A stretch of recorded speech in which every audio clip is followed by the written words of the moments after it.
We are now going to discuss some key components of security governance. These components are important in order to ensure a decent and secure security posture of organizations. Mainly, we'll be discussing policies, standards, and procedures. We're going to have a look at what do these entail and what are the differences between them. If we look at the security governance pyramid, we have policies at the top. Now, policies are organization-wide, they're high-level and broad-natured in scope. Usually, policies are defined for long-term and they span several years typically. Policies define responsibilities both for management and the users. Now, policies are few in number, they're high-level and broad-natured. But then we have standards which highlight the rules which are needed to achieve the intent of the policy. So standards would be more in number compared to policies. And just below standards, we have procedures, which are basically specific steps needed to realize the rules specified by the standard. Now, the basic aim of procedures is to train employees and ensure consistency in security-related business processes. What it means is that if you have a standard operating procedure, and you have documents which list the specific steps needed to be taken in a particular situation, then it doesn't matter which employee is implementing those steps. You'll have a consistency of results and a consistency of process. This is very important because if you don't have standard operating procedures, then different employees are going to take different routes. They may take different steps, which may lead to different results. So consider, for example, there is a phishing attack on your organization that has been detected. If you have proper procedures how to address that phishing attack, starting from step 1 till the last step, then you will be in a better position to ensure the sanctity of your security posture. We also have guidelines which basically reside at the same level of the pyramid as procedures. Guidelines are optional recommendations, which means that they are suggested best practices but not mandatory. In order to have a clear understanding about what do policies, standards, and procedures entail, what are the differences between them, and how to structure them, we can take the example of passwords, and we'll design the policy, the standard, and procedures. So the password policy states that passwords must be strong, they should be regularly rotated, and users are responsible for safeguarding their passwords. If you notice, the policy is quite broad and generic in nature, and specific things are not mentioned. So for example, they have said passwords must be strong. Now this is a general statement. They have not specified how strong or how to select strong passwords. It is also not mentioned that how regularly should they be rotated and so on.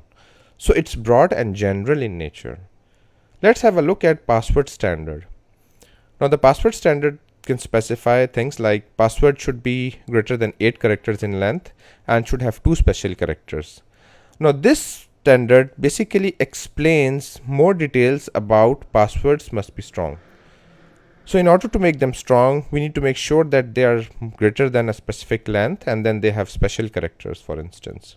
The second point is that passwords must be changed every 90 days. So our policy stated that the passwords should be regularly rotated, but it is now the standard which is specifying that the rotation should be done every 90 days. So it's providing more details.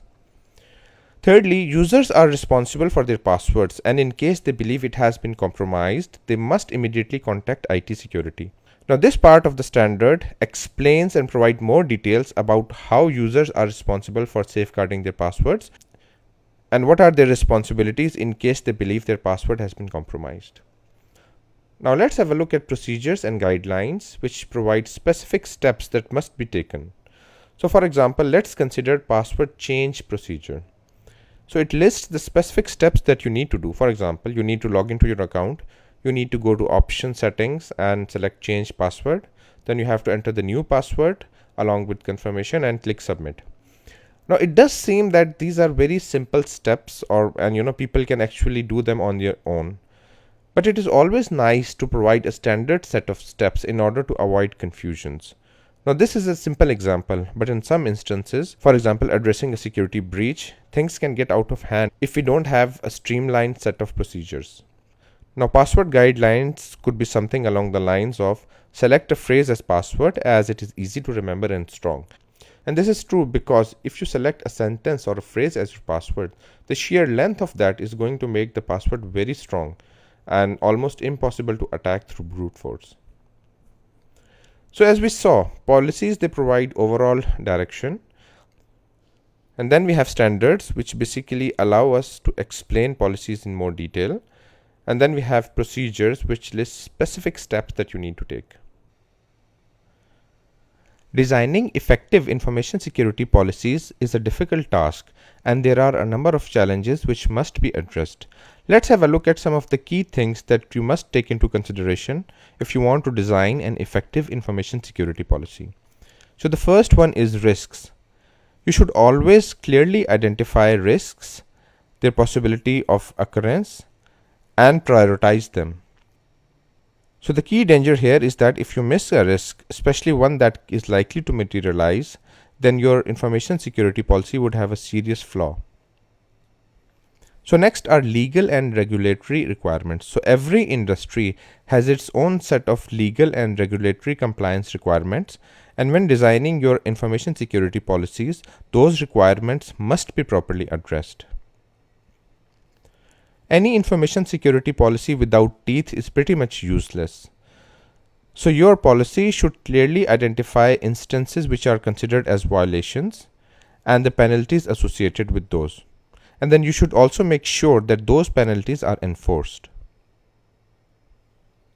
You should always take people on board, especially the staff which would be abiding by your security policy day in and day out. They can even help streamline the policy, and they can sometimes identify areas or issues that might have been overlooked. You can have the best information security policy in the world, but if your employees are not properly trained on how to implement it, then it's pretty much useless. So you should always make sure that you conduct periodic training workshops in which you share the information security policy rules and make your employees aware of them. Finally, you should always have management support, and the support should not be verbal, it needs to be written and it needs to be visible. So if the employees, they see senior management owning a security policy and recommending it, then they are more likely to follow it. So this concludes our lecture. I'll see you in the next one.